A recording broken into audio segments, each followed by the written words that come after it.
Africa is often discussed in terms of what went wrong, but before colonization, many African societies had systems that worked. They governed themselves, traded successfully, and passed knowledge across generations. Understanding what worked helps us understand what later changed. To understand Africa's present, we must first understand its foundations. Before colonization, African societies were not empty or disorganized. They had long-established systems shaped by environment, culture, and experience. These systems evolved over centuries and worked because they were locally designed. Before colonization, governance in many African societies was local and community-based. Elders, councils, and respected leaders handled disputes and decision-making. Power was shared and leadership was accountable to the people. This system helped maintain balance and social order. Leadership was not only about authority, but responsibility. Leaders were expected to listen, mediate, and protect social harmony. In many societies, power could be challenged or withdrawn if abused. This created accountability long before modern political systems. African economies were built on cooperation rather than extraction. Land was often communally managed. Trade networks connected regions across the continent. Markets supported local needs and long-term stability. These systems sustained communities for generations. Education was practical and continuous. Skills were taught through observation, storytelling, and apprenticeship. Knowledge was passed from one generation to another. History, values, and identity were preserved through oral tradition. Learning was not separated from daily life. Children learned by doing, observing, and participating. Knowledge was respected because it ensured survival, continuity, and identity. Education prepared individuals for real responsibilities within their communities. Colonization disrupted many of these systems. Local governance was replaced by centralized control. Economic systems shifted toward extraction. External priorities reshaped African societies.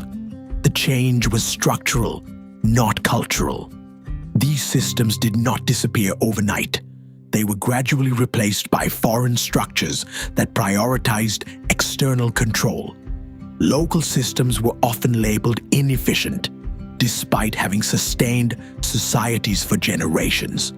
This shift reshaped political, economic, and social life.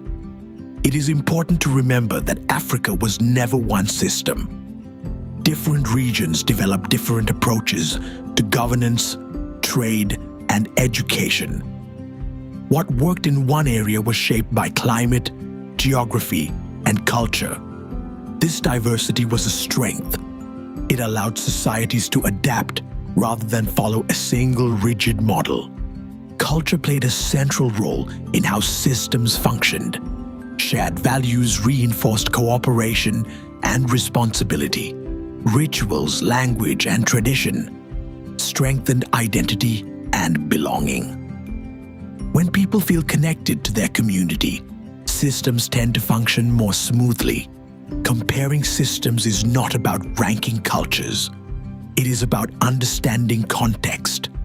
Every society develops structures based on its needs and environment. When systems are judged without context, important lessons are missed. Despite disruption, many traditions did not disappear. Elements of governance, education, and cooperation survived. They adapted quietly within families and communities. History is not erased. It continues, often in subtle ways.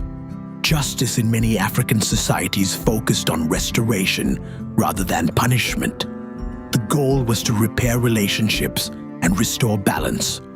Wrongdoing was addressed through dialogue, mediation, and accountability. This reduced cycles of conflict and helped communities remain united over time. Looking back is not about assigning blame. It is about understanding context. When systems are removed without replacement that fits local realities, long-term effects follow. History allows us to see these patterns more clearly. Africa's story is complex.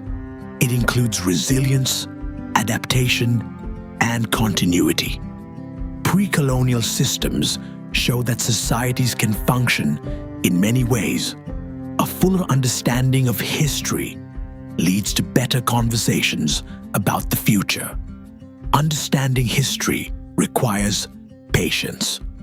Simple explanations rarely capture complex realities. Africa's past includes innovation, organization, and resilience. A fuller story creates space for better understanding and more meaningful conversations about the future. Understanding Africa's past is not about returning to it. It is about learning what worked and why.